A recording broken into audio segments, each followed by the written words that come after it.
कृष्ण चैतन्य देवम श्री राधा कृष्ण पादान सह गणललिता श्री विशाखान्वितांश्च। हे कृष्ण करुणा सिंधो दीनबंधो जगत्पते गोपेश गोपिका कांत राधा कांत नमस्तुते। तप्त कांचन गौरांगी राधे वृंदावनेश्वरी वृषभानुसुते देवी प्रणमामि हरिप्रिये।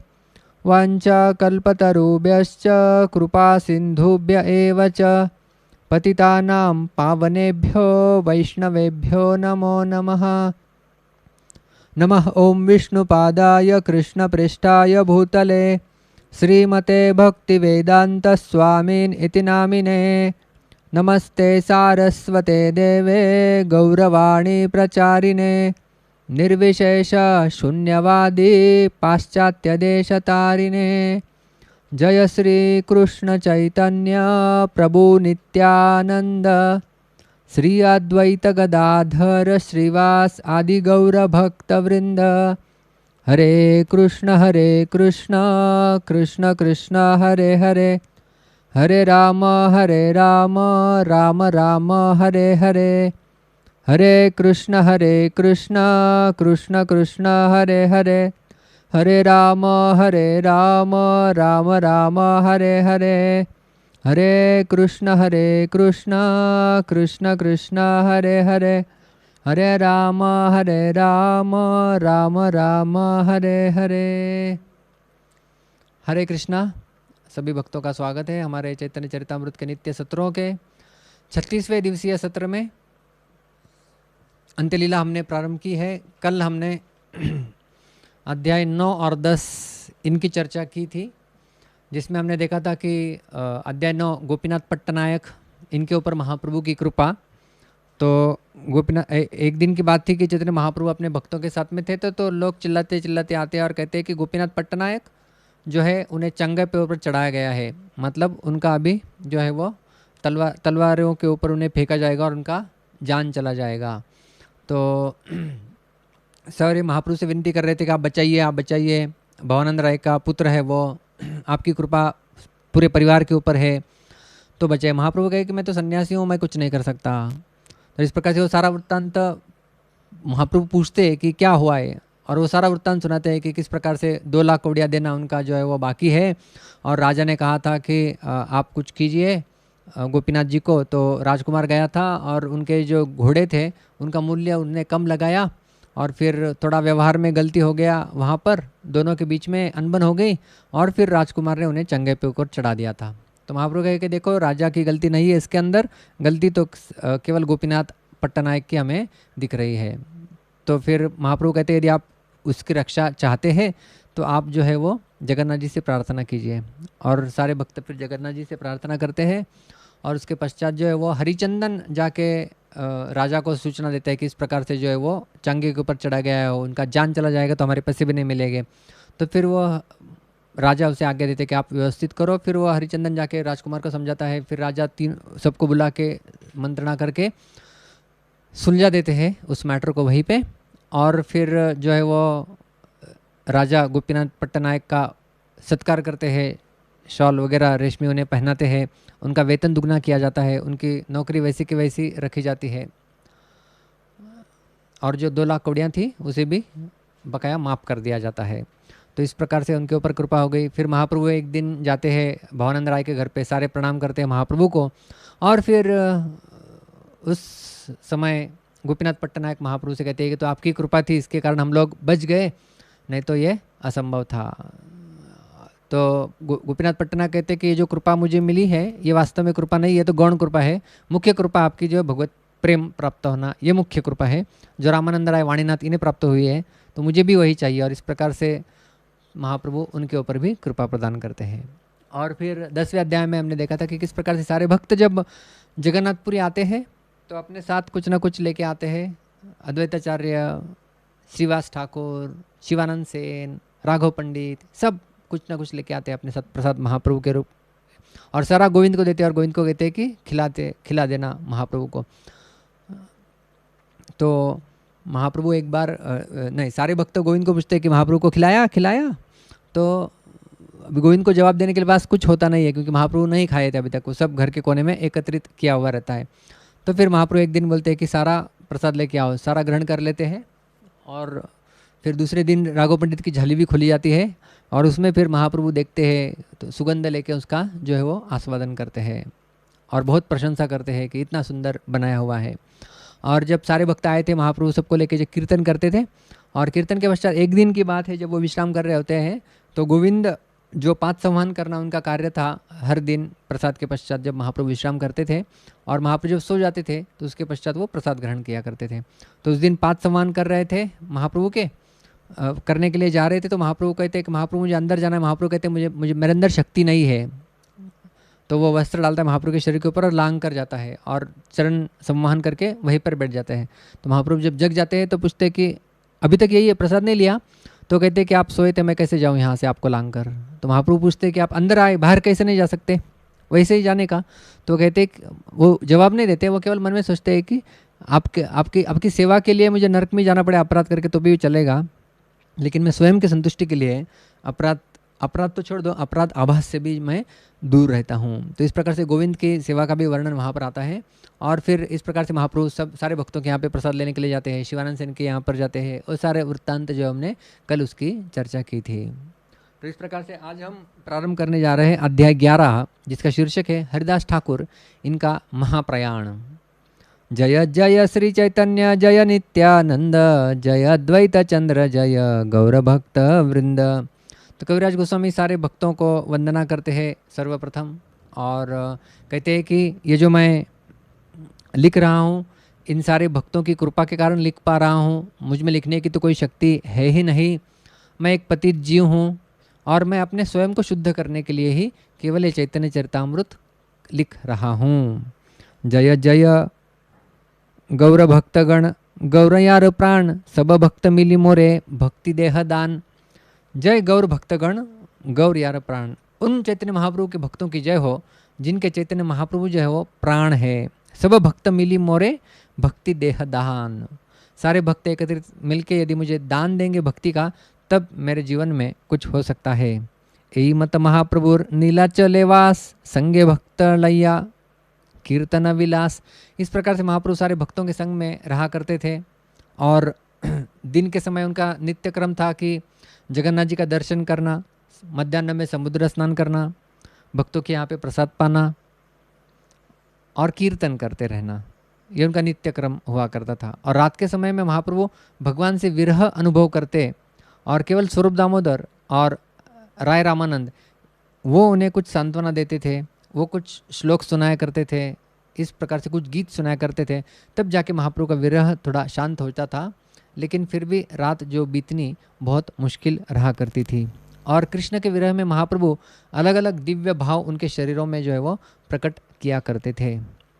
एक दिन की बात बताते हैं कविराज गोस्वामी, गोविंद जगन्नाथ जी का महाप्रसाद लेके हरिदास ठाकुर इनके पास जाते हैं, और हरिदास ठाकुर उस समय काफ़ी वृद्ध हुए थे, लेकिन उस समय थोड़े बीमार भी थे शायद, और वो लेट कर हरे कृष्ण महामंत्र का जप कर रहे थे। देखे हरिदास ठाकुर करिया छे शयन, मंद मंद करिते छे संख्या संकीर्तन। गोविंद ने देखा कि हरिदास ठाकुर जो है वो शयन कर रहे, लेट रहे बिछाने के ऊपर, और मंद मंद करिते छे संख्या संकीर्तन, मंद धीरे धीरे धीरे जो है वो नाम संकीर्तन वहाँ पर जो है वो कर रहे थे। गोविंद कहते हैं हरिदास ठाकुर जी आप उठिए, प्रसाद ग्रहण कीजिए। हरिदास ठाकुर कहते हैं कि आज तो मैं उपवास कर रहा हूँ। गोविंद पूछते क्यों, क्या हो गया, उपवास क्यों कर रहे हैं? संख्या कीर्तन पूरे नाही, केमते खाइब महाप्रसाद आनिया छे, केमते उपेक्षिब। हरिदास ठाकुर के मंदिर मन में द्विधा चल रही थी। अभी तक मेरे जो संख्या पूर्वक नाम जो मैं करता हूँ रोज 3 लाख, वो पूरी नहीं हुई है, और जब तक पूरी नहीं होती तब तक मैं कुछ कार्य भी नहीं कर सकता, और आप तो प्रसाद लेके आए तो मैं प्रसाद की उपेक्षा भी नहीं कर सकता, तो क्या करना चाहिए? तो हरिदास ठाकुर थोड़ा सा रंच मात्र प्रसाद लेते हैं और उसके जो है वो ग्रहण कर लेते हैं। प्रसाद को वंदन करके रंच मात्र प्रसाद जो उन्होंने ग्रहण कर लिया। फिर अगले दिन चैतन्य महाप्रभु स्वयं हरिदास ठाकुर इनके पास आते हैं, और महाप्रभु पूछते हैं कि कैसे हो आप? ठीक हो हरिदास जी? गोविंद बता रहे थे आपकी तबीयत ठीक नहीं है। हरिदास ठाकुर कहते हैं कि देखिए मेरा शरीर तो बिल्कुल स्वस्थ है, लेकिन मेरे मन और बुद्धि जो है वो अस्वस्थ है। महाप्रभु पूछते क्यों, क्या हो गया आपकी मन और बुद्धि को? प्रभु कहे कोन व्याधि कहत निर्णय, त्यों कहे संख्या कीर्तन ना पूरे। महाप्रभु पूछते क्या वादी हो गया तुम्हारे मन और बुद्धि को? तो हरिदास ठाकुर कहते हैं कि मेरा शरीर तो स्वस्थ है, लेकिन संख्या पूर्वक जो है वो मैं कीर्तन नहीं कर पा रहा हूँ। संख्या पूर्वक मैं मेरी संख्या पूरी नहीं हो रही है, जिसके कारण मेरा मन क्षुब्ध है। तो महाप्रभु कहते हैं हरिदास जी आप अभी इतने वृद्ध हो गए हैं, आपने अभी ये माला का प्रण आपका कम कर देना चाहिए। आप माला कम क्यों नहीं करते? पहले से आप वृद्ध है, अभी आप बीमार भी है, तो माला की संख्या आप घटा दो। आपका देह जो है वो सिद्ध देह है, और ये आप एक साधन का क्यों आग्रह कर रहे हो? ये साधना जो है, ये साधना का आप आग्रह मत करो, क्योंकि आपका देह अभी सिद्ध देह हो गया है। जैसे हमें दो देह होते हैं, एक है साधन देह, साधक देह, और दूसरा होता है सिद्ध देह, जो हम परिपूर्णता प्राप्त लेते हैं कृष्ण प्रेम प्राप्ति के बाद, उसे कहते हैं सिद्ध देह। उस सिद्ध देह में हम भगवान की सेवा करते हैं। तो महाप्रभु कहते हैं आपका तो पहले से ही सिद्ध देह है, आप साधना का आग्रह करने की आवश्यकता नहीं है। और महाप्रभु कहते हैं लोक निस्तारिते ए तोमार अवतार, नामेर महिमा लोके करिला प्रचार। आपका अवतार इसीलिए हुआ था कि आप सारे लोगों का उद्धार करेंगे और नाम की महिमा का प्रचुर मात्रा में प्रचार करेंगे, और वो तो सब आपने अभी पहले से ही कर रखा है। तो आपको अभी उतनी मालाएं करने की आवश्यकता नहीं है, आप बिल्कुल माला को कम कर सकते हैं।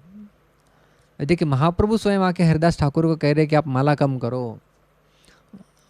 हमें यदि भगवान हमारे सामने आके यदि आप भगवान कहे कि आप माला कम कर दो, तो हम तो तुरंत उछल कूदने लगेंगे कि वाह, भगवान स्वयं बता रहे हैं, क्या बात है। तो हरिदास ठाकुर व्यथा बताते हैं कि नहीं महाप्रभु, ऐसा नहीं है। हरिदास ठाकुर कहते हैं मेरा निवेदन सुनिए। ही न जाति जन्म मोर निंद्य कलेवर, ही न कर मेरे तमुई अधम पामर। एक तो मेरा जन्म हीन जाति में हुआ है, निंद्य कलेवर, मेरा शरीर भी जो है वो निंदनीय है। हीन कर्मरत, मेरे कर्म भी सारे हीन है, और मैं अधम बिल्कुल पामर व्यक्ति हूँ। अदृश्य अस्पृश्य मोरे अंगीकार कैला, रवरव हैते काड़ी मोरे वैकुंठे चढ़ाइला। आपने क्या किया है महाप्रभु? जो मैं अदृश्य हूँ, जो देखने के लिए योग्य नहीं हूँ, अस्पृश्य हूँ, जिसे स्पर्श भी नहीं करना चाहिए, स्पर्श करने से कोई व्यक्ति पतित हो जाएगा, आपने उसका अंगीकार किया है। और रौरव नर्क जाने से मुझे रोक के मुझे आप वैकुंठ लेके जा रहे हो, यह आपकी कृपा है। आप तो स्वतंत्र ईश्वर है, आपने कई प्रकार से मुझे नचाया है। अद्वैताचार्य इनके यहाँ पे मैं बिल्कुल पात्र नहीं था, लेकिन श्राद्ध पात्र आपने मुझे खिलवाया है। आपने बहुत कुछ करवाया है मेरे से, और मेरे विचार से मुझे ऐसे लग रहा है महाप्रभु कि शायद बहुत जल्दी आप अपनी लीला इस धरातल पर समाप्त करने वाले हैं। लेकिन मेरी एक इच्छा है कि मैं उस जो आपकी जो लीला होने वाली है, आप जो लीला को समाप्त करने वाले हैं आपकी इस धरातल से, उसे मैं अपनी आँखों से नहीं देख सकता। इसलिए मेरी इच्छा है कि आपके सामने मैं मेरा देह त्याग दूँ। सी लीला प्रभु मोरे कभू ना देखाइबा, अपनार आगे मोर शरीरा पड़ीबा। आपकी वो लीला कृपया करके आप मुझे मत दिखाइए, और आपके सामने मेरा शरीर पड़े, यही मेरी एकमात्र अभिलाषा है। और क्या किस प्रकार से मैं देह को त्यागूं, वो भी अभिलाषा व्यक्त करते हैं। हृदय धरिमु तोमार कमल चरण, नयने देखमु तोमार चांदवदन। हृदय पर मैं आपके चरण कमल रखूं, और नयने देखमु तोमार चांदवदन, आँखों से मैं आपका सुंदर चेहरा निहारता रहूं। जिह्वाय उच्चारिमु तोमार कृष्ण चैतन्य नाम, एई मत मोर इच्छा छाड़िमु प्राण। और मेरी जिह्वा निरंतर श्री कृष्ण चैतन्य इसका उच्चारण करते रहे, और ऐसा उच्चारण करते समय मैं प्राण छोड़ूं, ऐसी मेरी इच्छा है। तो चरण हृदय पर पकड़ूं, आँखों से आपका रूप को निहारूं, और जिह्वा से आपका नाम लेते रहूं, और इस प्रकार से मुझे देहत्याग करने की इच्छा है। और आप बड़े दयालु हैं, ये मैं बहुत बड़ी इच्छा आपके सामने व्यक्त कर रहा हूँ। मैं इसके पात्र नहीं हूँ, लेकिन आपके दया के कारण ये आप करा सकते हैं। ये बिल्कुल संभव है। चैतन्य महाप्रभु कहते, हरिदास यदि आप ये मांग रहे हो तो कृष्ण जरूर आपकी इच्छा पूरी करेंगे। प्रभु कहे, हरिदास ये तुमी मांगीबे, कृष्ण कृपाए तहा अवश्य करीबे। आप जो मांग रहे हैं, भगवान श्री कृष्ण तो बहुत ही कृपालु है और आपकी इच्छा जरूर पूरी करेंगे। लेकिन क्या आप अकेला जाना चाहते हैं इस धरातल पर? मुझे अकेले छोड़ के मैं कैसे जी पाऊंगा आपके संग के बिना? किंतु आमार ये किछु सुख सब तोमालया, तुम्हारा योग्य न है या बे हमारे छाड़िया। मुझे संसार में जीते जी जो भी कुछ सुख मिल रहा है वो केवल आपके संग के कारण है हरिदास, केवल आपके संग के कारण है। बाकी मुझे इस संसार में कुछ सुख नहीं है, आपका संग ही मेरे लिए वह सुखावह है। और आप मुझे छोड़ के कैसे जाने की चेष्टा कर सकते हैं? हरिदास ठाकुर कहते हैं महाप्रभु से, महाप्रभु आप माया मत उत्पन्न कीजिए, बिल्कुल माया मत उत्पन्न कीजिए। यहाँ पे हजारों हजारों भक्त मेरे से श्रेष्ठ है और मेरे सिर के ऊपर बैठने लायक है। मोर शिरोमणि कत कत महाशय, तुम्हारा लीलाए सहाय कोटि भक्त होय। मोर शिरोमणि कत कत महाशय, कितने बड़े बड़े महान भक्त हैं जो मेरे सिर के ऊपर बैठने के लायक है, वो मेरे सिर के ऊपर बैठ सकते हैं। और जो आपके लीला में सहायता करने के लिए कोटि कोटि भक्त है। आमा है न यदि एक कीट मरी गेला, एक पिप्पली मैले पृथ्वीर कहाँ हानि हैला। देखिए हरिदास ठाकुर की नम्रता। हरिदास ठाकुर कहते हैं कि आपके लीला में सहायता करने के लिए कोटि कोटि भक्तगण हैं और मैं तो आपके लीला में केवल एक कीड़ा जैसा हूँ। एक पिप्पली मैले पृथ्वीर कहाँ हानि हैला। एक चींटी यदि मर जाती है तो पृथ्वी को कभी कुछ हानि होती है? तो मेरा मरना मतलब एक चींटी का मरने के समान है, आपके लीला में कुछ हानि नहीं होगी। इस प्रकार से वो कहते हैं आप तो केवल भक्तवत्सल है और मैं तो भक्त भी कहने के लायक नहीं हूँ, मैं तो एक कृत्रिम भक्त हूँ, भक्त आभास। मैं कृत्रिम भक्त हूँ लेकिन फिर भी आप दयालु है, यदि आप चाहे तो मेरी इच्छा पूरी कर सकते हैं, आप तो स्वतंत्र ईश्वर है। महाप्रभु हरिदास ठाकुर को वहीं पर आलिंगन करके अपने मध्याह्न के नित्य कर्म करने के लिए वहाँ से चले जाते हैं। और दूसरे दिन प्रातःकाल सारे भक्तों को अपने साथ महाप्रभु लेके जगन्नाथ जी का दर्शन करने के पश्चात हरिदास ठाकुर इनके दर्शन के लिए लेके आते हैं। और महाप्रभु पूछते हैं हरिदास से, हरिदास क्या समाचार है? हरिदास ठाकुर कहते हैं महाप्रभु जो इच्छा तुम्हार, आपकी जो इच्छा है वही, जो आप कृपा करें वही समाचार है। फिर महाप्रभु जो है वो आंगन में जोर से हरिनाम संकीर्तन प्रारंभ कर देते हैं। हरिदास ठाकुर शैया पर लेटे हुए थे, उनके इर्द गिर्द सारे भक्त बैठकर कीर्तन प्रारंभ करते हैं और वक्रेश्वर पंडित आंगन में नृत्य करना प्रारंभ कर लेते हैं। और हरिदास ठाकुर ने अभी महाप्रभु को अपने आँखों के सामने जो है वो बिठा लिया है। हरिदास निजाग्रते प्रभुरे व साइला, निज नेत्र दुई भृंग मुख पद में दिला। हरिदास ने अपने महाप्रभु को अपने सामने बिठाया है और निज नेत्र दुई भृंग मुखे पद में दिला। महाप्रभु के उनकी दो आँखें मानो भृंग के समान है और महाप्रभु का चेहरा मानो कमल के समान है। तो उस कमल में अपनी दो भृंगों को उन्होंने सौंप दिया है और महाप्रभु हरिदास ठाकुर का गुणगान कर रहे हैं। हरिदासेर गुण कहिते प्रभु हैला पंचमुख, कहिते कहिते प्रभुर बाड़े महासुख। और महाप्रभु जो हरिदास ठाकुर का गुणगान करते जा रहे, मानो 5 मुख है उन्हें और करते जा रहे हैं। और हरिदास ठाकुर का गुणगान करने में महाप्रभु को अतीव आनंद और उल्लास महसूस हो रहा है। और हरिदास ठाकुर ने अभी महाप्रभु के चरण अपने हृदय पर लगा लिए हैं। स्व हृदय आनी धरिल प्रभुर चरण, सर्व भक्त पद रेणु मस्तक भूषण। उन्होंने महाप्रभु के चरणों को अपने हृदय वक्षस्थल पर धारण कर लिया है और सारे भक्तों की चरण धूलि ले लेके हरिदास ठाकुर अपने माथे पर लगा रहे थे। देखिए उनकी नम्रता और भक्तों के प्रति उनका आदर। श्री कृष्ण चैतन्य शब्द बले न बार बार, प्रभु मुख माधुरी पिए नेत्रे जलधार। श्री कृष्ण चैतन्य, श्री कृष्ण चैतन्य, श्री कृष्ण चैतन्य, इसे बार बार बार उनकी जीवा जो है वो उच्चारण चल रहा है। और प्रभु मुख माधुरी प्रिय नेत्रे जलधार, नेत्रों से निरंतर अश्रु का प्रवाह हो रहा है और जीवा से निरंतर भगवान के नाम का जप चल रहा है और नेत्रों से भगवान की माधुरी पी रहे हैं।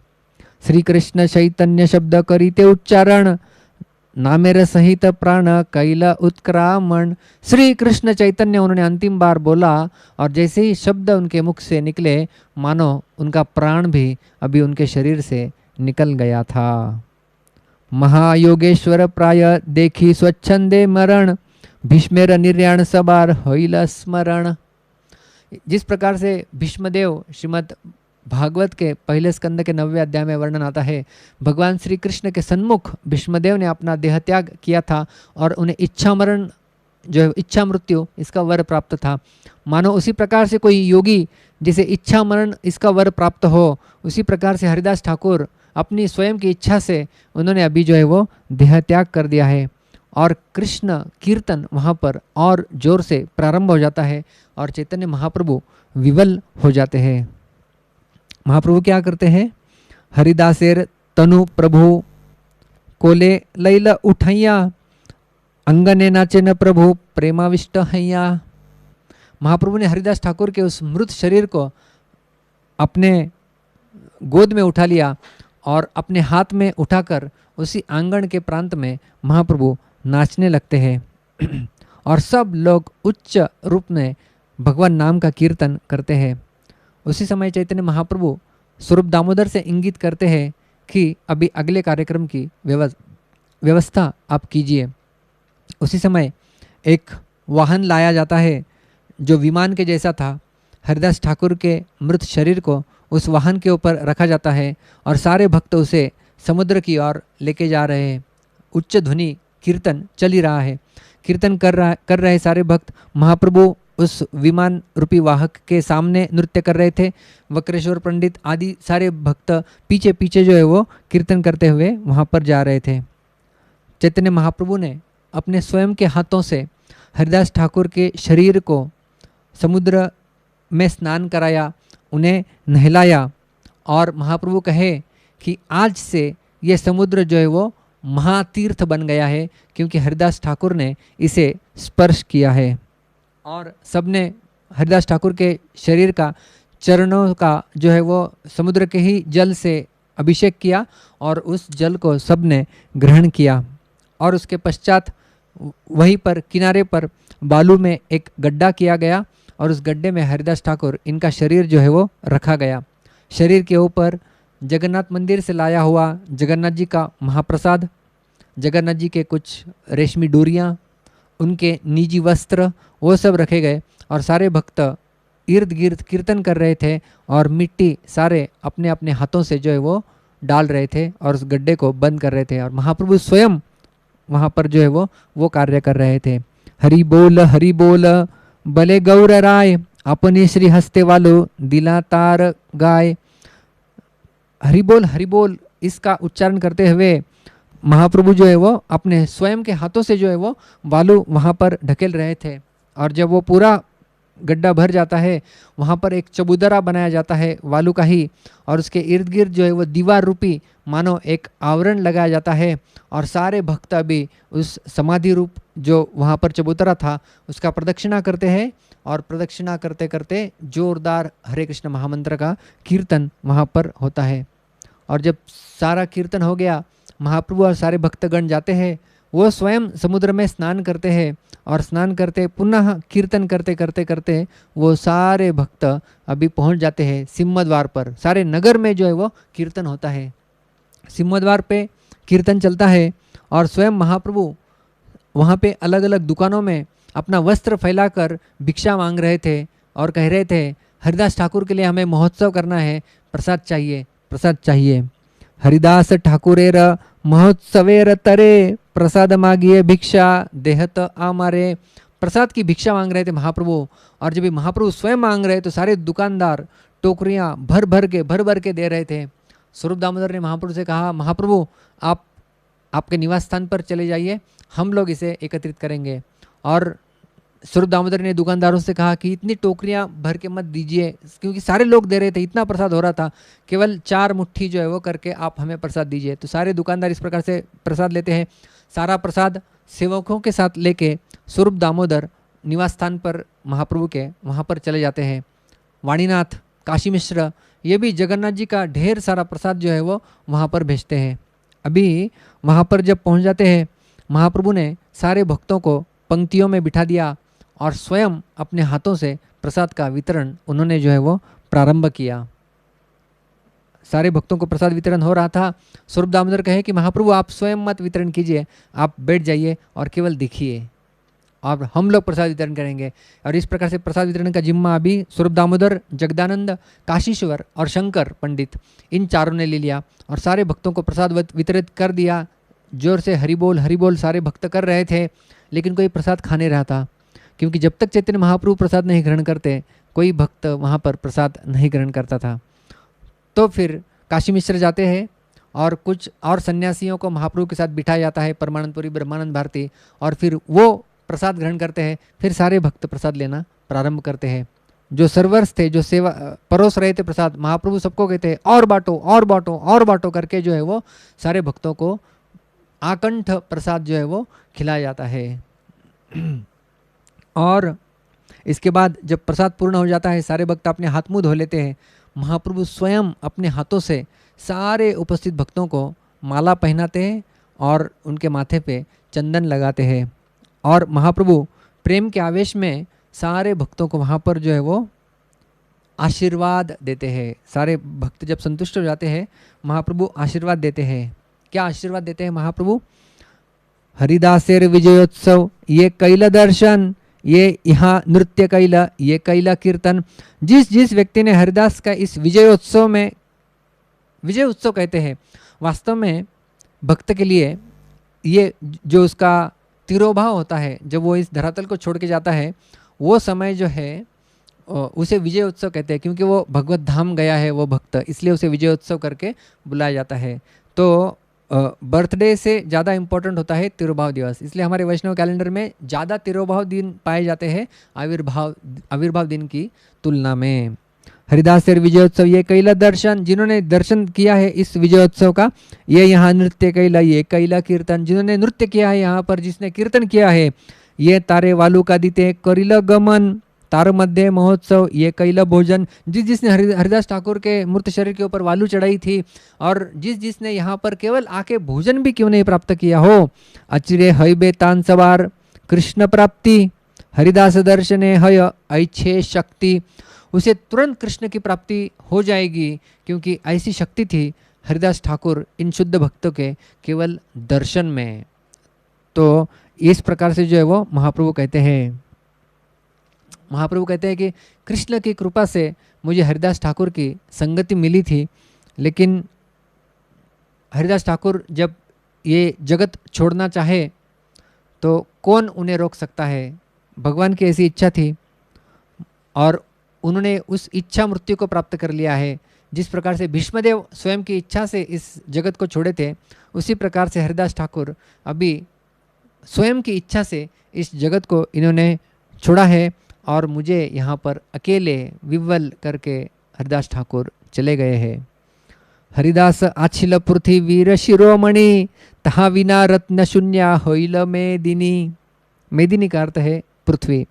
हरिदास ठाकुर अछिल पृथ्वीर शिरोमणि, हरिदास ठाकुर जो है वो पृथ्वी के ऊपर शिरोमणि के समान थे, अग्रगण्य महान भक्त थे, मनोरत्न थे।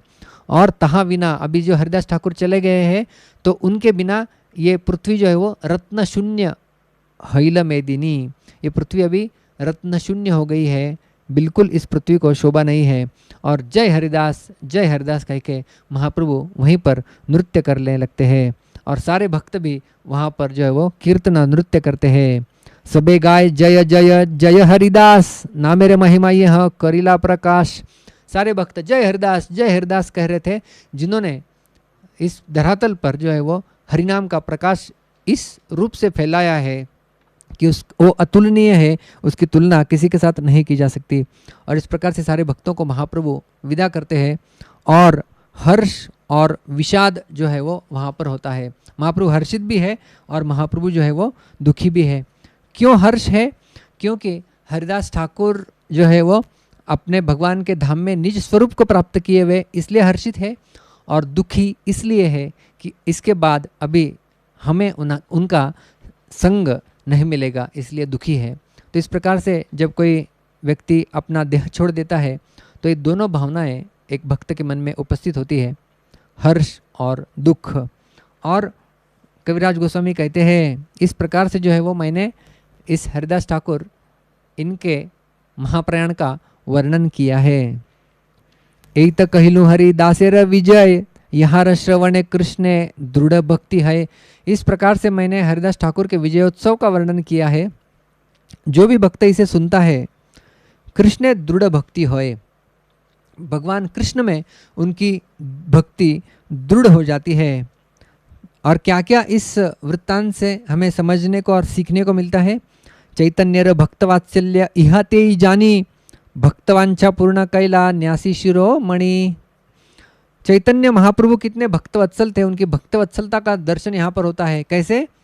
भक्तवांछा पूर्ण कैला न्यासी शिरोमणि। हालांकि चैतन्य महाप्रभु सन्यासियों के शिरोमणि थे, लेकिन उन्होंने अपने भक्त की इच्छा पूरी की। हरिदास ठाकुर ने एक इच्छा व्यक्त की थी कि किस प्रकार से मैं इस देह को त्यागते समय मेरी जिह्वा केवल कृष्ण नाम का, श्री कृष्ण चैतन्य का उच्चारण करते रहे, मेरी आंख आपको देखती रहे और मेरे हृदय पर आपके चरण को रखूं। उन सारी इच्छाओं को महाप्रभु ने जो है वो पूरा किया था, एक सन्यासी शिरोमणि होने के बावजूद। इसलिए जो है वो चैतन्य महाप्रभु का भक्त वात्सल्य और अपने भक्तों के प्रति उनकी कृपा और वत्सलता ये यहाँ पर प्रकट होता है। और महाप्रभु ने क्या कुछ नहीं किया हरिदास ठाकुर के लिए। शेषकाले दिला तारे दर्शन स्पर्शन, तारे कोले करी कैला आपने नर्तन।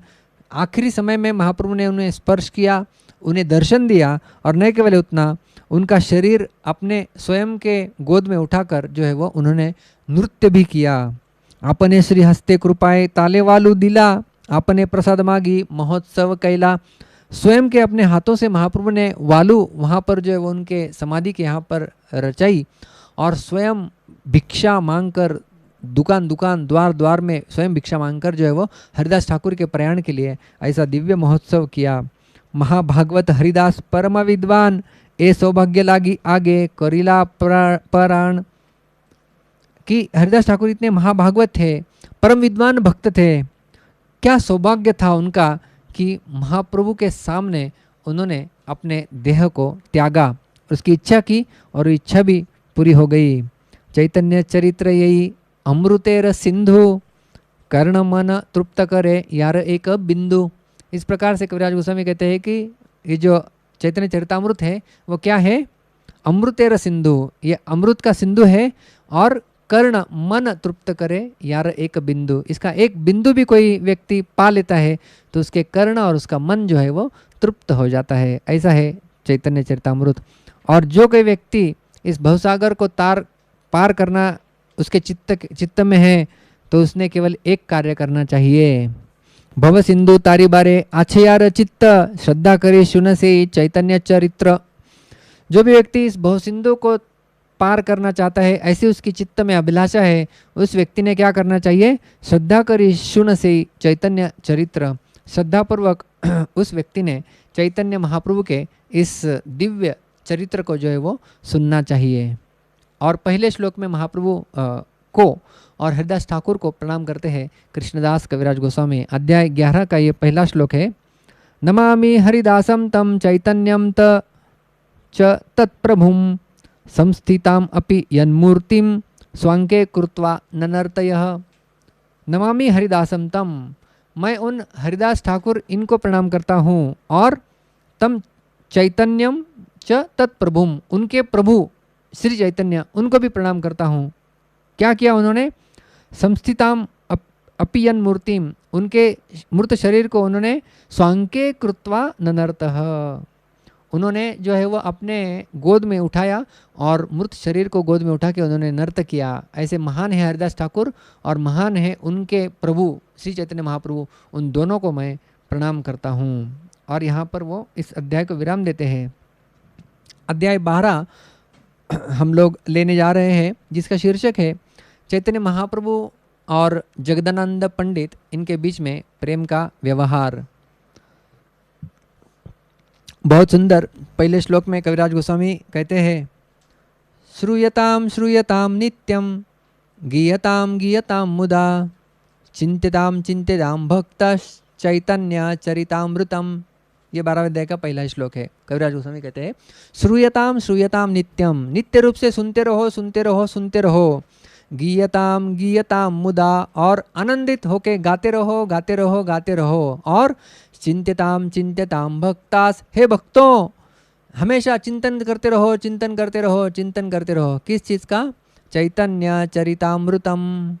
बहुत सुंदर और अच्छा श्लोक है। केवल आप इसे 2-3 बार सुन लेंगे तो आपको ये याद हो जाएगा, आपको ज़्यादा परिश्रम करने की भी आवश्यकता नहीं है। श्रूयताम श्रूयताम नित्यस गीयताम गीयताम मुदा चिंत्यताम चिंत्यताम भक्तश्च चैतन्य चरितामृतम। इस प्रकार से चैतन्य महाप्रभु जगन्नाथपुरी में निवास किया करते थे। और जैसा हमने पूर्व में कहा, दिन के समय वो दर्शन, नृत्य, कीर्तन, प्रसाद ये सारे किया करते रहते थे, और रात के समय महाप्रभु भगवान के विरह भाव में जो है वो जाते थे। और विरह भाव कभी इतना बढ़ जाता था महाप्रभु का कि उनका शरीर उस विरह भाव को सहन भी नहीं कर पाता था। हा हा कृष्ण प्राणनाथ व्रजेंद्र नंदन, कहाँ जाऊँ कहाँ पाऊँ मुरली वदन। मैं कहाँ जाऊँ, मैं कहाँ पाऊँ, कहाँ देखूंगा मैं श्री चैतन्य महाप्रभु को। इस प्रकार से राधारानी का भाव अभी यहाँ पर जो है वो प्रकट किया करते थे महाप्रभु, और बड़ी कठिनाई से उनकी रात निकलती थी। एक वृत्तांत सुनाते हैं कविराज गोस्वामी। बंगाल से सारे भक्त हर साल की तरह हमें पता है जो जाते थे चैतन्य महाप्रभु के दर्शन के लिए। अद्वैताचार्य जाते थे उनकी पत्नी के साथ, श्रीवास ठाकुर उनकी पत्नी और उनके 3 भाई उनके साथ जाते थे, शिवानंद सेन उनके 3 पुत्र इनके साथ जाते थे, और राघव पंडित अपनी सारी झालियाँ लेके जो है वो महाप्रभु से मिलने के लिए सारे भक्त, फिर कुलीन ग्राम वाले, खंडवासी सारे भक्त जाते थे। और शिवानंद सेन इनका प्रमुख यात्रा वो क्या थे, यात्रा मैनेजर के रूप में सारे भक्तों के प्रसाद की व्यवस्था, निवास की व्यवस्था और घाटी समाधान। घाटी समाधान का अर्थ है जो टोल नाका आएगा वहाँ पे टोल देना, और भक्तों की जो जहाँ पर जांच परीक्षण होगी उनका जो है वह समाधान करना। तो बताते हैं, एक बार की बात थी, शिवानंद सेन इस प्रकार से घाटी समाधान कर रहे थे, तो सारे भक्तों का बारकाई से परीक्षण किया गया। मतलब जो भी चेकिंग उस समय हुआ करता रहेगा तो सारा चेकिंग वहाँ पर हो गया। सारे भक्त आगे चले जाते हैं और शिवानंद सेन को वहाँ पर समाधान करने के लिए घाटी का थोड़े समय के लिए रुकना पड़ता है। तो सारे भक्त आगे चले जाते हैं, वो अगले गांव में पहुँच जाते हैं और एक वृक्ष के नीचे अभी तक खड़े हैं। क्योंकि हमें भी पता है यात्रा में जो भक्त एडवांस पार्टी में जाता है आगे, उन्हें सारी व्यवस्था करनी पड़ती है, और यदि वो सबसे पीछे रह जाए तो आगे वाले भक्त परेशान हो जाएंगे कि रूम कौन सी है, चाबी कौन सी है, प्रसाद कहाँ पे होने वाला है। सारे भक्त ऐसे चिंतित रहते हैं हमेशा। तो हरिदास ये जो शिवानंद सेन थे उनका वो कार्य था, लेकिन अभी वो पीछे रह गए घाटी समाधान के लिए, और वहाँ पर सारे वृक्ष के नीचे खड़े थे। अभी नित्यानंद प्रभु वृक्ष के नीचे खड़े हैं और नित्यानंद प्रभु को गुस्सा आ जाता है, अभी तक मुझे निवास नहीं मिला है, कहाँ है शिवानंद, कहाँ है शिवानंद। नित्यानंद प्रभु भूखे व्याकुल हैया, शिवानंद गाली पड़े वासना पाइया। नित्यानंद प्रभु अभी भूख से व्याकुल हो रहे थे, भूखे व्याकुल हैया, शिवानंद गाली, और शिवानंद को गाली दे रहे थे कि अभी तक मुझे निवास नहीं मिला है, मैं भूखा मर जाऊंगा, मैं भूखा मर जाऊंगा, कहाँ है शिवानंद। और शाप देते हैं, तुम्हारे 3 पुत्र मर जाए, ले लो 3 पुत्र मर जाए, ऐसा शाप दे दिया। और जैसे ही शिवानंद की पत्नी वहीं पर खड़ी थी, वो सुनती है कि 3 पुत्र मर जाए, हाय हाय क्या शाप दिया। सुनी शिवानंदेर पत्नी कांदीते लागिला, हे न काले शिवानंद घाटी हईते आईला। शिवानंद की पत्नी तो अभी रो रही थी, कांदीते लागिला, कांदीते रोते रोते बिलग रही थी।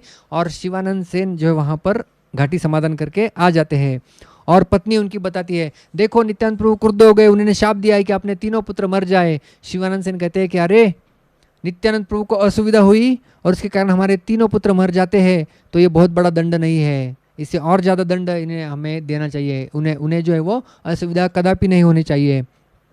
और फिर वहाँ से वो मिलने के लिए जाते हैं शिवानंद सेन, नित्यानंद प्रभु कहाँ है। और नित्यानंद प्रभु के पास जब जाते हैं, नित्यानंद प्रभु जोर से उनके छाती के ऊपर लात प्रहार कर देते हैं। तो जैसे लत्ता प्रहार हो जाता है, शिवानंद सेन गिर जाते हैं नीचे और हंसने लगते हैं और आनंदित हो जाते हैं। और वो नित्यानंद प्रभु को जो है वो पकड़ के उनके चरणों कमलों में गिर पड़ते हैं और उन्हें पकड़ के एक आवास देते हैं। एक ग्वाल बाल था उनके घर पे जो आवास देते थे।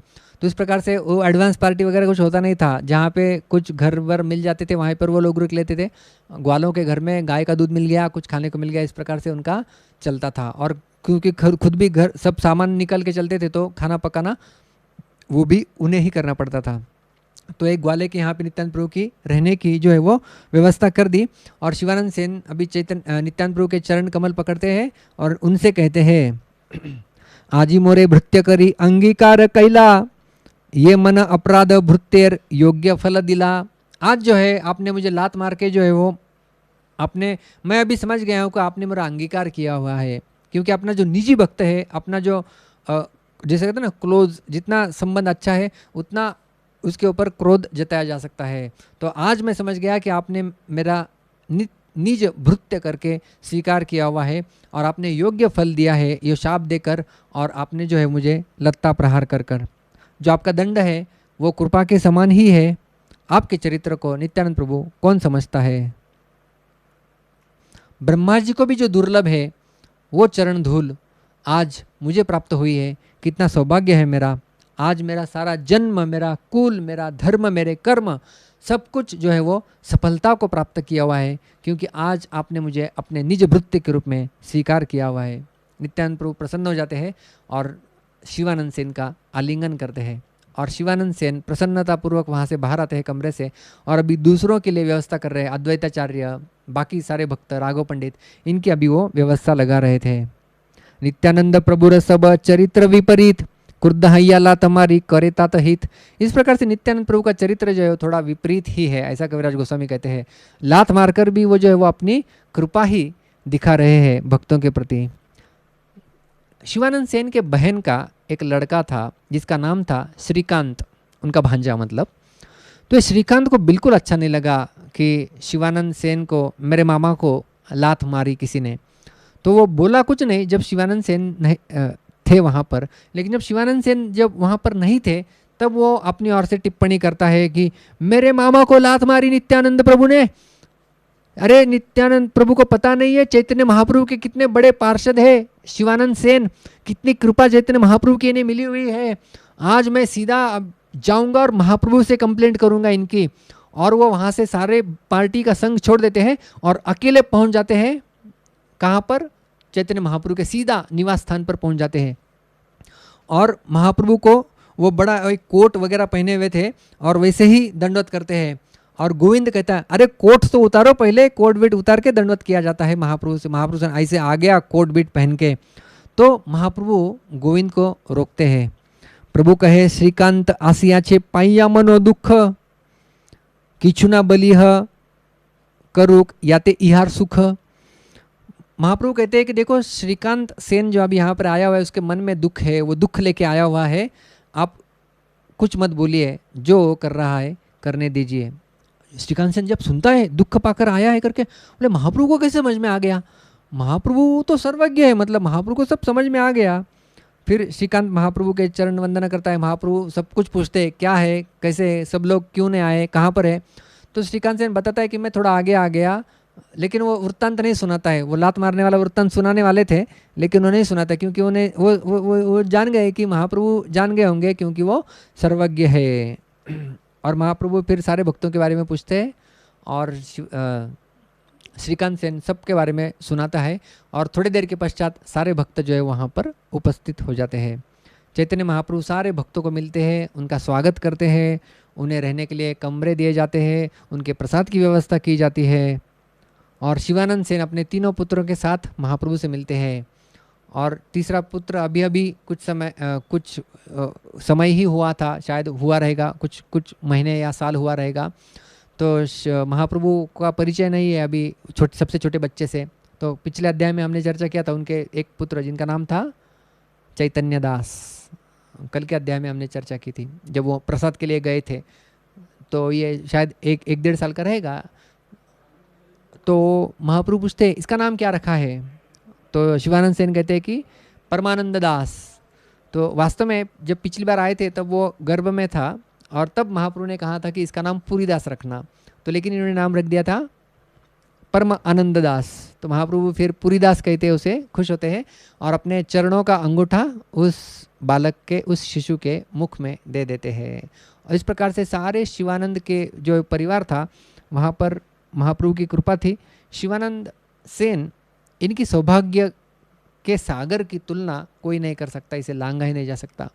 महाप्रभु ने गोविंद से कहा था, जब तक शिवानंद सेन की पत्नी और उनके बच्चे यहाँ पर है, मेरा उच्छिष्ट प्रसाद उनके लिए हर रोज जाएगा। तो इस प्रकार से पूरा शिवानंद सेन के परिवार के ऊपर महाप्रभु की अतीव विशेष कृपा जो है वो बरसती रही थी। नादिया में जब महाप्रभु रहा करते थे, उनके बगल में ही एक व्यक्ति रहा करता था जिसका नाम था परमेश्वर। वो हलवाई था पेशे से। हलवाई को बंगाली में मोदक कहते हैं। हम जो मोदक खाते हैं वो मोदक नहीं। तो ये जो मोदक से मुझे याद आया, हम लोग गणपति को मोदक अर्पण करते हैं। हरिदास ठाकुर जी का प्रयाण की जो हमने चर्चा की पिछले अध्याय में, हरिदास ठाकुर जी का जो महाप्रयाण हुआ वो अनंत चतुर्दशी को ही हुआ है। उस दिन उनका तिरोभाव मनाया जाता है, जिस दिन गणेश विसर्जित किए जाते हैं। तो ये वो दिन था, वो मुझे मोदक से याद आया। तो परमेश्वर मोदक जो हलवाई थे, तो महाप्रभु जब छोटे बच्चे के रूप में, उनका घर बगल में ही था, तो वहाँ पर जब जाते थे तो ये परमेश्वर मोदक महाप्रभु को कुछ ना कुछ मिठाई दिया करते थे और महाप्रभु खाया करते थे जब वो निमाई के रूप में वहाँ पर जाया करते थे। तो वो अभी यहाँ पर आए थे और उन परमेश्वर का छोटा लड़का था जिसका नाम था मुकुंद, जो महाप्रभु का संगी था, फ्रेंड, बचपन का भी दोस्त था। तो महाप्रभु को वो मिलते हैं और परमेश्वर बताते हैं, याद आया आपको, मैं वही हलवाई हूँ। महाप्रभु तुरंत उनके चरणों में झुक जाते हैं, याद आया, आप मुझे बहुत सारी मिठाइयाँ दिया करते थे, कैसे सब कुशल मंगल तो है। महाप्रभु सारा पूछते हैं और वो भी सब कुछ कुशल मंगल बताते हैं और जो मिठाइयाँ अभी लाई थी वो उन्हें सुपुर्द करते हैं और कहते हैं कि मुकुंद की माता भी आई हुई है। जैसे महाप्रभु सुनते हैं मुकुंद की माता, महाप्रभु थोड़ा संकोचित हो जाते हैं, क्योंकि वो सन्यासी का व्रत का दृढ़ता से पालन कर रहे थे और जो भी इन सब की पत्नियां आती थी वो दूर से ही महाप्रभु को प्रणाम करती थी, वो नज़दीक नहीं आया करती थी। तो लेकिन ये जो परमेश्वर पहली बार महाप्रभु को अभी मिलने के लिए आए थे और स्नेह के कारण महाप्रभु कुछ बोलते नहीं है और उनका सारा जो मिठाई वगैरह भी दिया हुआ है वो सब स्वीकार जो है वो कर लेते हैं। और पूर्ववत उसी प्रकार से सारे महोत्सव, गुंडीचा मंदिर, मार्जन, सारे भक्त एकत्रित आके रथ यात्रा के सामने नृत्य, जन्माष्टमी महोत्सव, हेरा पंचमी महोत्सव, ऐसे सारे महोत्सव जो है वो होते हैं। और 4 महीने तक सारे भक्त अलग अलग रूप से जो मालिनी श्रीवास ठाकुर की पत्नी, अद्वैताचार्य की पत्नी सीता ठाकुर ने, सारे महाप्रभु को आमंत्रित करते हैं और अपने अपने यहाँ पे जो है वो प्रसाद दिलाते हैं। बंगाल के सारे भक्त अभी जब जाने का समय हुआ था, सारे भक्त आज्ञा मांगने के लिए महाप्रभु के पास आए हुए हैं। महाप्रभु हमें आज्ञा दीजिए, हम अभी जा रहे हैं। महाप्रभु उनसे कहते हैं कि आप जो हर साल आते हैं इतना दूर, इतना समय आप यहाँ पर रहते हैं और इतना दूर जाते हैं, आपको बहुत कष्ट होता है और उस कष्ट से मुझे कष्ट होता है। हालांकि मैं तो केवल यहाँ पे जगन्नाथपुरी नीलाचल धाम में रहता हूँ, मुझे कुछ बाकी कष्ट नहीं होता है, लेकिन आप आपका सारा परिवार छोड़ के आते हैं, आप सारा आपका कामकाज छोड़ के आते हैं, रिश्तेदारों को छोड़ के आते हैं और इतना दुर्गम पथ से चल के हुए आते हैं, आपको बहुत कष्ट होता होगा और उस कष्ट को मैं सहन नहीं कर पा रहा हूँ। मैं ऋणी हूँ आपका और आपको मिलने की अभिलाषा मेरी हर दिन ब दिन जो है उत्कंठा बढ़ती जाती है। मैं ऋणी हूँ, लेकिन मैं सन्यासी हूँ, मेरे पास धन नहीं है, मैं आपका ऋण को कैसे चुकता कर सकता हूँ। ऐसा महाप्रभु जो है उन्हें बोलते हैं। देह मात्र धन तोमाय कैलू समर्पण, तहाँ विकाई यहाँ बेचिते तोमार मन। महाप्रभु कहते हैं देह मात्र धन तोमाय कैलू समर्पण, मेरा एकमात्र धन है। क्या है मेरा धन? ये देह ही मेरा धन है, उसे मैं आपको सौंपता हूँ। जहाँ आप इसे बेचना चाहिए उसे बेच दीजिए। इतना महाप्रभु का उन भक्तों के प्रति जो है वो प्रेम था। प्रभुर वचने सबार द्रवीभूत मन, अझुर नयने सबे करे न क्रंदन। इस प्रकार से जब महाप्रभु के प्रेम भरी वाणी सारे भक्त सुन रहे थे, प्रभुर वचने सबार द्रवीभूत मन, सारे भक्तों के मन जो है वो द्रवीभूत हो जाते हैं, पिघलने लगते हैं और आंखों से आंसू आ रहे और सारे भक्त वहाँ पर रोने लगते हैं। महाप्रभु सारे भक्तों का आलिंगन करते हैं और अभी आज्ञा लेने के लिए आ रहे, अभी यहाँ से निकलना था लेकिन नहीं निकल पाते विरह के कारण, और 5-7 दिन कविराज गोस्वामी कहते हैं कि और वहीं पर वो लोग रुक जाते हैं, और उसी प्रकार से उनका जो है वो कृष्ण कथा चलती रहती है। अद्वैताचार्य महाप्रभु को कहते हैं कि आप तो सारा जगत आपके प्रति कृतज्ञ है महाप्रभु, आपकी वाणी में कुछ अजीब शक्ति है, वो वाणी, वो मधुर वाणी एक डोरी के समान हमें बांध के रखती है और हम यहाँ से निकल ही नहीं पाते, क्या करें, क्या आपकी जो है वो वाणी इतनी मधुर है। नित्यानंद प्रभु को भी देखिए, नित्यानंद प्रभु को आपने आज्ञा दी कि बंगाल में रहना, वहाँ पर प्रचार करना। महाप्रभु ने नित्यानंद प्रभु को मना किया था कि यहाँ मत आया कीजिए, हर साल 4 महीने के लिए प्रीचिंग प्रोग्राम बंद हो जाता है वहाँ पर, आप वहीं पर रुके रहिए, यहाँ मत आ जाइए, और आने जाने में भी कितना समय लगता है, कठिनाई होती है। महाप्रभु कहे थे कि आप मत आइए, लेकिन फिर भी आपको मिलने के लिए नित्यानंद प्रभु जो है वो हमेशा आते रहते। इस प्रकार से अद्वैताचार्य कहते हैं। और फिर आखिरकार सारे भक्तों को एक दिन जाना ही होता है वहाँ से। चले सब भक्तगण रोदन करिया, महाप्रभु रहिला घरे विषण्ण होइया। इस प्रकार से सारे भक्त वहाँ से रोते रोते रोते रोते जो है वहाँ से निकलते थे बंगाल की दिशा में, और महाप्रभु विषण्ण अपना खिन्न मन लेके वो घर के अंदर बैठे रहते थे। इस प्रकार से कविराज गोस्वामी कहते हैं कि ये भक्त यहीं पे क्यों नहीं रहते थे, फिर ये वापस क्यों जाते थे। तो चैतन्य महाप्रभु कहे कि सारे भक्त जो वो कठपुतली के समान है, और चैतन्य महाप्रभु स्वतंत्र ईश्वर है, जिस प्रकार से इन कठपुतलियों को नचाया जाए उस प्रकार से वो नाचते थे। काष्ठेर पुतलिये न कुह के नाचाए, ईश्वर चरित्र किछु भुजन न आए। काष्ठेर पुतली कुह के ये न नचाए, कुह मतलब जो जादूगर जिस प्रकार से कठपुतली को नचाता है, उस प्रकार से स्वतंत्र ईश्वर चैतन्य महाप्रभु अपने भक्तों को जो है वो नचाते हैं। पिछले साल जगदानंद पंडित नदिया ग्राम गए थे, नदिया गए थे। जगदानंद पंडित हमने सुना है उनके बारे में, महाप्रभु के बहुत ही प्रेमी और निजी पार्षद हैं। तो पिछले साल वो नदिया गए थे, महाप्रभु की आज्ञा लेकर सारे भक्तों को मिले थे, शची माता को वो मिले थे और बता रहे थे कि आप जब भी भोग लगाती है महाप्रभु वहाँ पर उपस्थित होकर भोजन ग्रहण करते हैं। शची माता कही कि हाँ मैं देखती हूँ भोजन गायब हो रहा है, लेकिन मुझे लगता है कि ये सपना देख रहे हो, और पुनः अर्पण करती है। तो वो कहते कि ऐसा नहीं है माता, वो भी कहते हैं आई ऐसा नहीं है, महाप्रभु जो है वो आया करते हैं और आपके द्वारा जो भी भोजन है वो स्वीकार किया करते हैं। और फिर अद्वैताचार्य के पास जाते थे, उन्हें कृष्ण कथा सुनाते थे, राघव पंडित से मिलते थे, शिवानंद सेन से मिलते थे। इन सब भक्तों को, सारे भक्त जब जगदानंद पंडित से महाप्रभु के बारे में सुना करते थे, वो सारे भक्त सुनते सुनते सुनते अपने आप को भी भूल जाते थे। चैतन्य प्रेम पात्र जगदानंद धन्य, यारे मिले सही माने पाइलू चैतन्य। ऐसे धन्य है जगदानंद प्रभु, महाप्रभु के कृपा पात्र प्रेम पात्र भक्त थे जगदानंद पंडित, और यार मिले सही माने पाइलू चैतन्य। जिसे जिसे वो मिलते थे उन लोगों को लगता था मानो मैं चैतन्य महाप्रभु से ही मिला हूँ। और शिवानंद सेन के घर पर जब जगदानंद पंडित थे तब उन्होंने जो है वो 16 सेर सुगंधी चंदन एकत्रित किया था, और मिट्टी के घड़े में बहुत ही संभल कर महाप्रभु के लिए वो सुगंधित तेल वो लेके आए थे।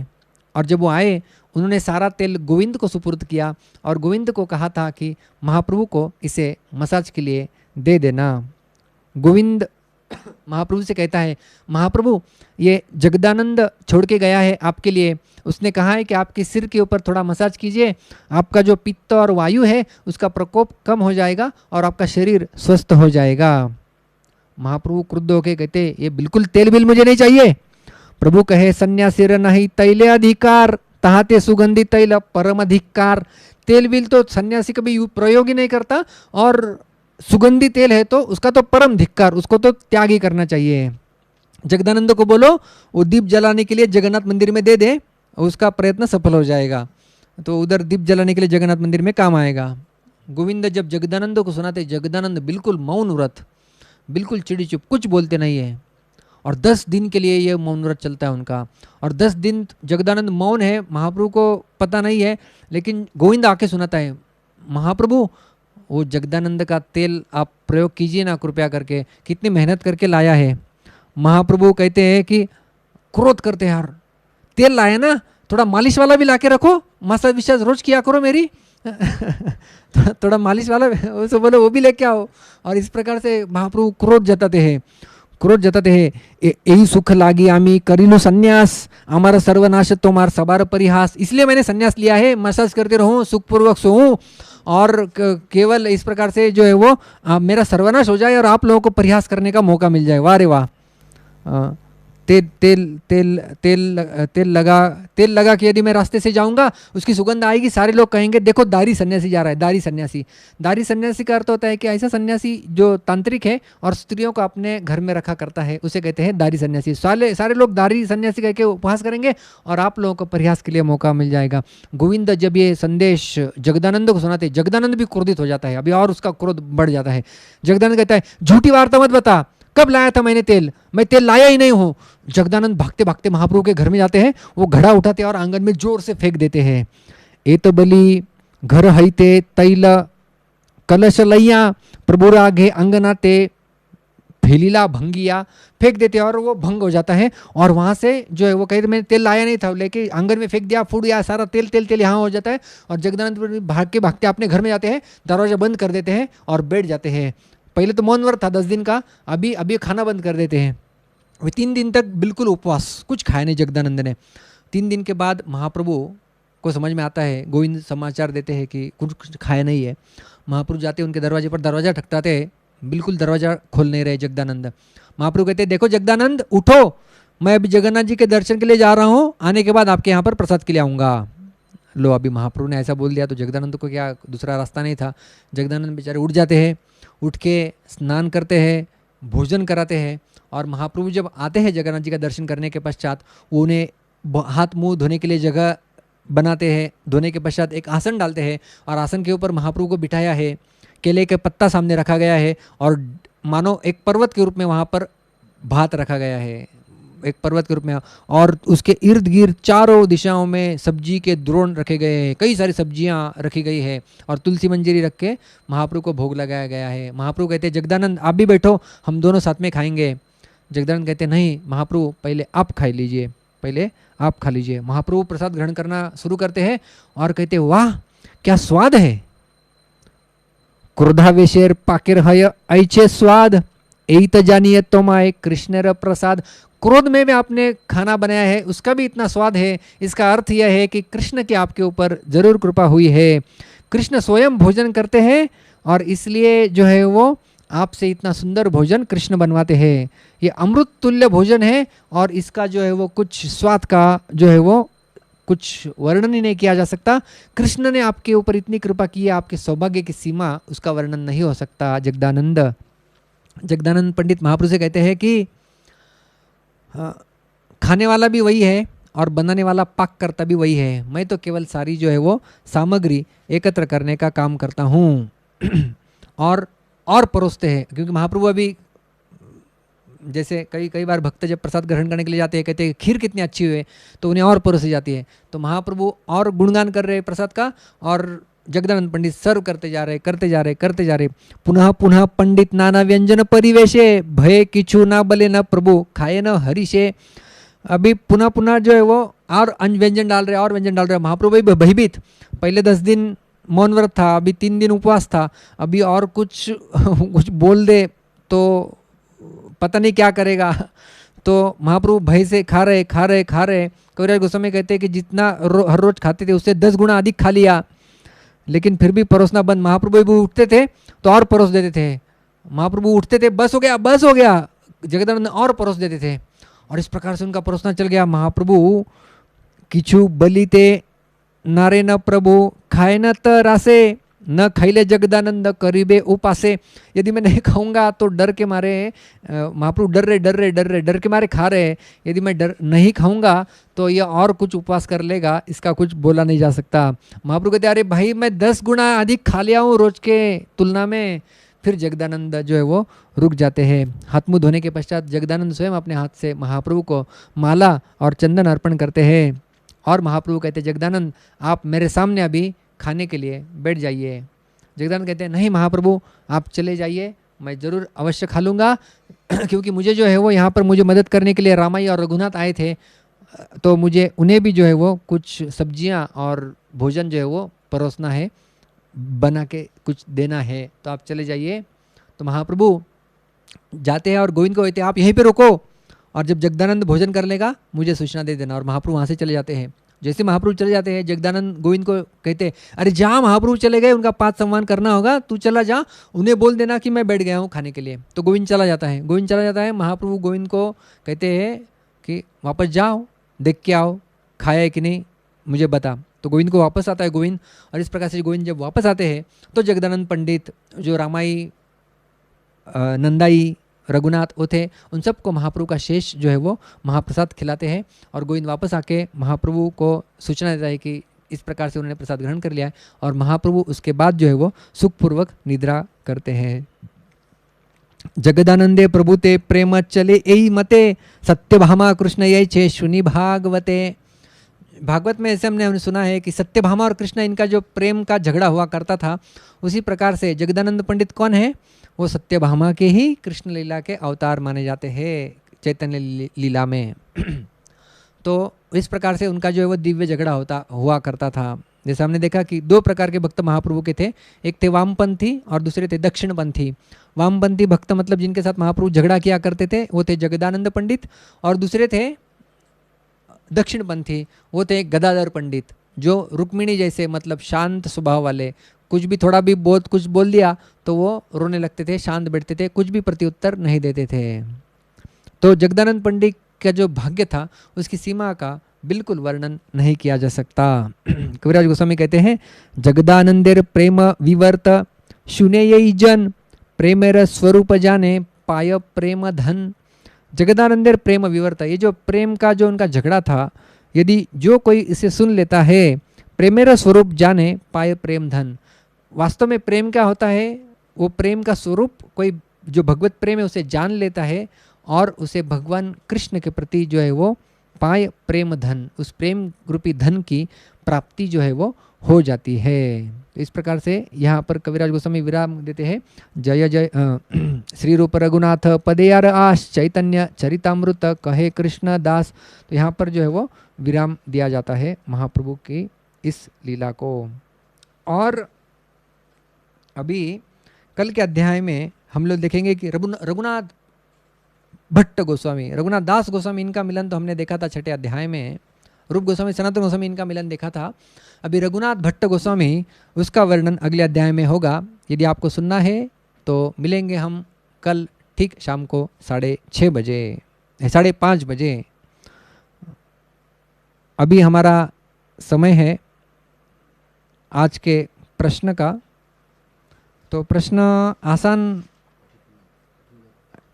कठिनतम, भक्त कह रहे कि ये कठिनतम प्रश्न था।